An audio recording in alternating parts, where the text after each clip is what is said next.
Passion d'auteur, un auteur contemporain nous livre sa passion pour un auteur classique. Aujourd'hui, Dominique Fernandez nous parle d'Alexandre Dumas. On connaît l'amour de Dominique Fernandez pour l'Italie, qui fut distingué en 1982 par le prix Goncourt pour son roman « Dans la main de l'ange ».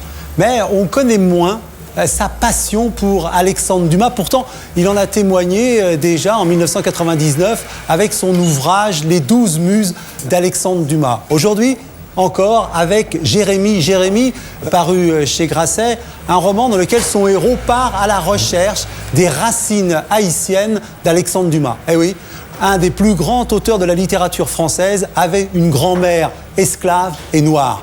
Elle s'appelait Cécette.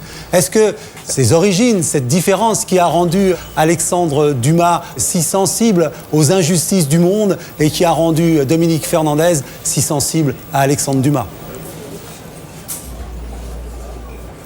Dumas. Je l'ai lu quand j'avais 12 ans, je pense, comme tous les enfants. Et cette facilité d'être lu par des enfants a nui en quelque sorte à la réputation de Dumas parce qu'on le considère comme un auteur qui n'est pas très sérieux. Et en fait, on ne l'étudie jamais dans les lycées, très peu dans les universités. Moi, je ne l'ai jamais rencontré au cours de mes longues études. Alors que je pense qu'au contraire, qu'un grand écrivain puisse être lu par des très jeunes est un signe, au contraire, d'excellence.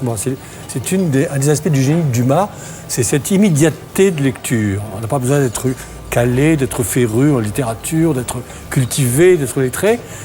Il vous emporte. Ça, tout le monde le sait, les Trois Mousquetaires, le Comte de Monte Cristo. Ce que j'aime dans Dumas, c'est-à-dire la gaieté, la vitalité, l'extraordinaire faculté de raconter des histoires, de vous prendre, eh bien, il doit toutes ces qualités à son origine noire. Parce que Haïti, qui est une île qui est dans un état économique absolument catastrophique, il y a dans cette île une créativité, c'est-à-dire que ces gens qui sont au bord de la misère ou dans la misère, eh bien, il y a énormément d'écrivains, de poètes, de musiciens, de peintres. C'est extraordinaire, cette vitalité, et Dumas l'a hérité d'eux. Les Haïtiens considèrent Dumas comme leur écrivain, comme un écrivain à eux. Il y a une anecdote très belle qui prouve l'esprit de Dumas, parce c'est un homme d'une intelligence inouïe. Et un jour, il était dans un salon, et un petit marquis, on discutait des Noirs, des nègres, comme on disait.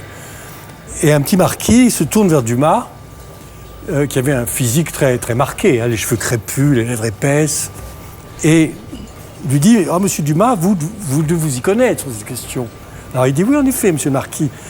Moi, je suis carteron, mon père était mulâtre, ma grand-mère était esclave, et mon arrière-grand-père était singe. Et vous voyez que ma famille a commencé là où la vôtre finit. » C'est extraordinaire. C'est un des plus beaux mots d'esprit, je trouve, qu'on ait jamais dit en France. Alors, qu'est-ce qu'il y a dans ces romans? Il y a ce sens, en effet, comme vous l'avez dit, là, de la justice. Toutes les aventures de ces héros, c'est pour redresser des torts. D'Artagnan redresse les torts des autres, et le Comte de Monte Cristo redresse ses propres torts. Et c'est ça, je crois, qu'il faut bien voir dans Dumas, c'est qu'au-delà de l'amusement qu'il procure, une espèce de joie immédiate, il y a une euphorie à l'heure Dumas, il y a des thèmes très graves, des thèmes profonds comme tous les grands écrivains. C'est-à-dire la justice, la liberté, la revendication humaine, il y a un humanisme profond. Et du temps de Dumas, ses contemporains le considéraient, eux, comme un grand écrivain. C'est le rival de Victor Hugo, au théâtre, parce qu'il a commencé par le théâtre, avant d'aborder le roman. Alors, on l'accuse aussi, parmi les reproches qu'on lui fait, d'avoir falsifié l'histoire. Ça, je crois que c'est complètement faux.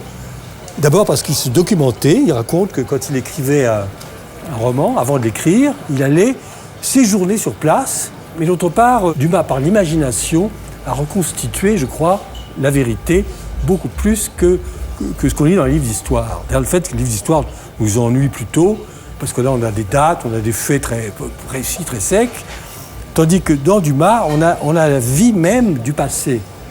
Il est tellement célèbre que quand il est arrivé à Tbilissi, qui est très loin, vous savez, c'est sur la mer Noire, très loin, il est allé chez le coiffeur, parce qu'il avait cette espèce d'énorme tignasse, et il dit, quand je suis ressorti de chez le coiffeur, j'étais chauve comme un phoque.